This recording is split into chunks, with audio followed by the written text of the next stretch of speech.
చిన్నారులందరికీ నా శుభాశీస్సులు. మీ అందరికీ కూడా నేటి తెలుగు భాషా దినోత్సవ శుభాకాంక్షలు. అందరూ చాలా గొప్పగా చెప్పారు మన భాష గురించి, విడుగురామూర్తి మంత్రులు గారి గురించి, మన గురించి చెప్పుకుంటారు గొప్పగా. మనమందరం అలా కృషి చేయాలి, వారి అడుగుజాడలో మనం నడవాలి. మా తాతలు నేతులు తాగారు, మా కూతురు వాసన చూడండి అంటే కుదరదు. కాబట్టి మనం కూడా ఏదో ఒకటి సాధించాలి. సో వాళ్ళందరి అడుగుజాడల్లో మనం కూడా నడవాలి. సో ఇప్పుడు మనకు చెప్పినటువంటి గొప్ప విషయాలను చూసినట్లయితే శ్రీకృష్ణదేవరాయల గురించి చాలా గొప్పగా చెప్పారు. ఆయన కన్నడ, ఆంధ్ర ఇవన్నీ కూడా పరిపాలించినటువంటి కర్ణాటక, ఆంధ్ర, తమిళనాడు ఇవన్నీ ఉమ్మడిగా ఉండేటువంటి ప్రాంతంలో ఆయన ఒక మహారాజుగా పరిపాలించాడు. ఆయన ఆస్థానంలో అష్టదిగ్గజాలు అనేటువంటి 8 మంది కవులు ఉండేవారు. ఆయన వాళ్ళ కథల్లో మనకు తెనాలి రామకృష్ణ కథలు చాలా గొప్పవి అన్నమాట, ప్రఖ్యాతి చెందినట్టు. సో అలాంటివి మీరు వింటూ ఉన్నప్పుడు మనకు ఒక చతురత అనేది తెలుగు వాళ్ళలో ఉండేటువంటి గొప్ప గుణం ఏంటంటే చతురత. సో ఎన్నో విషయాలు కూడా చాలా తిట్లు కూడా నవ్వుకునే విధంగా చెప్పగలిగేటువంటి చాతుర్యము, నైపుణ్యము మన యొక్క తెలుగు వారి సొంతమని. ఇప్పుడు మన ఉపాధ్యాయులు చెప్పినట్టు గార్ధమమ్మ అంటే అందరికీ తెలుసు, మనకు గ్రామసింహం అని తిడతారు కొంతమంది.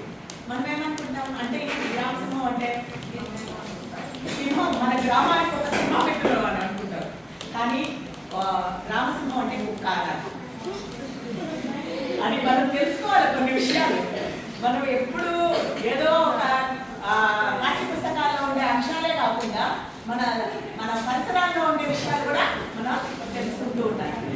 అంతేకాకుండా మన ప్రభుత్వం వాళ్ళు కూడా ఆంగ్ల మాధ్యమం ప్రవేశపెట్టినప్పటికీ తెలుగు మర్చిపోకూడదు అనే ఉద్దేశంతో వాళ్ళు సైడ్ బై సైడ్ తెలుగులో కూడా ఇచ్చున్నారు మీకు కదా. తెలుగులో కూడా మీకు ఆ పాఠాలు అర్థం కావాలి. మాతృభాషలో మనం చదివితేనే అది మనం చక్కగా అర్థం చేసుకోగలుగుతాము అని పక్కన తెలుగులో కూడా ఉంది. మీకు అర్థం కాని అంశము, అర్థం కాని పదము తెలుగులో మీరు చదువుకున్నట్లయితే మీరు చక్కగా యొక్క పాఠ్యాంశాలు చక్కగా అర్థమవుతాయి. ఎంతమంది మరి చదువుతున్నారో లేదో నాకైతే తెలియదు. పాఠ్య పుస్తకాలన్నీ కొత్తవిగానే ఉన్నాయి, నూతన పుస్తకాల్లాగా ఉన్నాయి. అసలు కనీసం దాని మొహమన్నా చూస్తారో లేదు. కాబట్టి మీరు పుస్తకాలు చదవండి. కాన్సార్ గారు చెప్పినట్టు లైబ్రరీకి వెళ్ళి, అదే గ్రంథాలయానికి వెళ్ళి పుస్తకాలు చదివే కంటే కూడా మన చేతిలో ఉండేటువంటి పాఠ్య పుస్తకాలు చదవండి. మీకు సిరీస్ ఇట్లాంటి ఎగ్జామ్స్ కూడా అన్నీ కూడా చాలా వరకు మీ పాఠ్య పుస్తకాల్లో వచ్చే వస్తాయి. కాబట్టి మీరు చదివేవన్నీ కూడా చదవండి. ఇంకొక గొప్ప విషయం ఏంటంటే తెలుగు భాష దేశ భాషలందు తెలుగు లెస్స. ఏ దేశం ఎగినా పొగడరాని తల్లి. మనం బ్రతకడానికి, ప్రపంచానికి మనం ఎవరో తెలియడానికి ఆంగ్లం నేర్చుకోవాలి. కానీ మనం మాట్లాడేటప్పుడు తెలుగే మాట్లాడాలి. మా నాన్నగారు గురించి చెప్పాలనుకుంటున్నారు.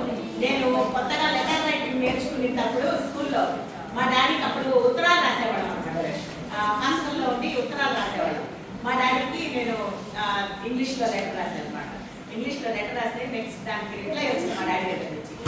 ఎవరో ఏదో ఎగ్జామ్ పేపర్ దిగినట్టుంది, లేదా ఎవరో పరాయాడు మాట్లాడినట్టుంది పాప, నాకు నువ్వు తెలుగులో మాట్లాడితే, నువ్వు పక్కనే తెలుగులో ఉత్తరం రాస్తే నువ్వు నాతో పక్కనే నిలబడుకొని నువ్వు నాతో మాట్లాడినట్టుంటుంది, నా బిడ్డ నాతో మాట్లాడినట్టుంటుంది, నువ్వు దయచేసి తెలుగులో ఉత్తరం రాయాలండి. సో అట్లాగా అంటే మనము మాట్లాడుకుంటే మన ఆప్యాయత అంతా మన కుమ్మరిచ్చినట్లుంటుంది అన్నమాట. తెలుగులో మనం అర్థం చేసుకోవాలా, వొకాబులరీ నేర్చుకోవాలా, వ్యాకరణాలు నేర్చుకోవాలా.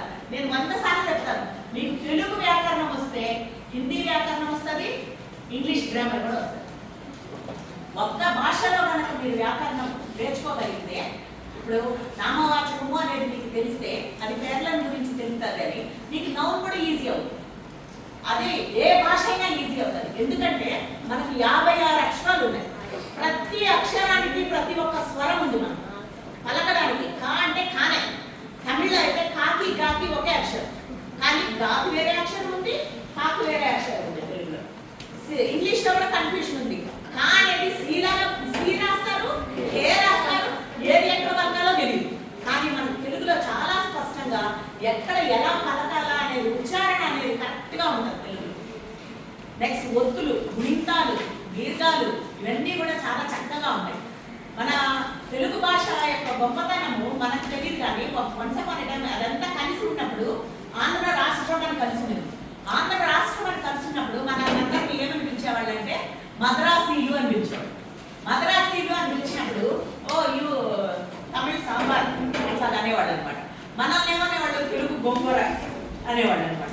అంటే కానీ మనం ఈరోజు ప్రపంచంలో అమెరికాలో చూడబోతే ఒక వీధి తిరుగు వాళ్ళు ఉంటారు. ఇది ఎవరు సాధించిన గొప్పతనం? మన వాళ్ళు సాధించింది. కాబట్టి మన ప్రపంచానికి మన సాహిత్యం ఈరోజు ఎందుకు అంత గొప్పగా తెలిసింది అంటే ఏ దేశం వాళ్ళని అడిగినా కూడా గిడుగు రామమూర్తి గురించి చెప్తారు, కందుకూరి వీరేశలింగం పంతులు గారి గురించి చెప్తారు, అన్నమయ్య గురించి చెప్తారు. కానీ ఎందుకు అలా చెప్పగలిగారు అంటే వాళ్ళ రచనలు ఆంగ్లంలోకి తర్జుమా చేయబడ్డాయి. అర్థమైందా? ఆంగ్లంలోకి ట్రాన్స్లేట్ చేశారు, తర్జుమా చేశారు. ఇప్పుడు మనకు కూడా వేమన పద్యాలు కూడా ఇంగ్లీష్లోకి ట్రాన్స్లేట్ చేశారు. దాని యొక్క భావం అనేది మనకంటే కూడా ఇప్పుడు ప్రపంచం వాళ్ళకి ఎక్కువ తెలుసు. కాబట్టి అన్ని రకాలైనటువంటి సంస్కృతులు మనం తెలుసుకోవాలా, మన సంస్కృతిని మనము గౌరవించాలి.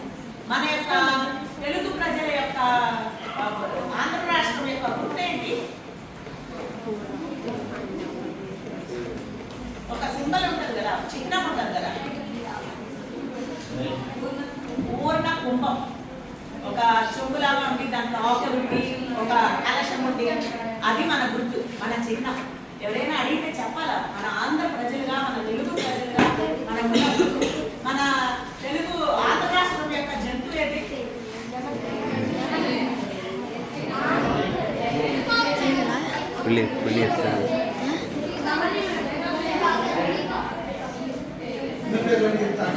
నెమలు వచ్చి జంతువారా?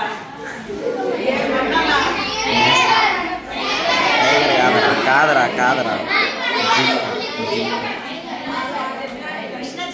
జింక. కృష్ణ జింక అనేది మన యొక్క జంతువు. అది మన భారతదేశానికి అయితే కాబట్టి మన రెండు కూడా తేడా తెలుసుకోవాలి. మన పక్షి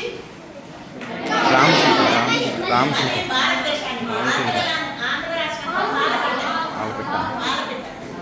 మీరందరూ పాలపిట్టలా ఉండాలి.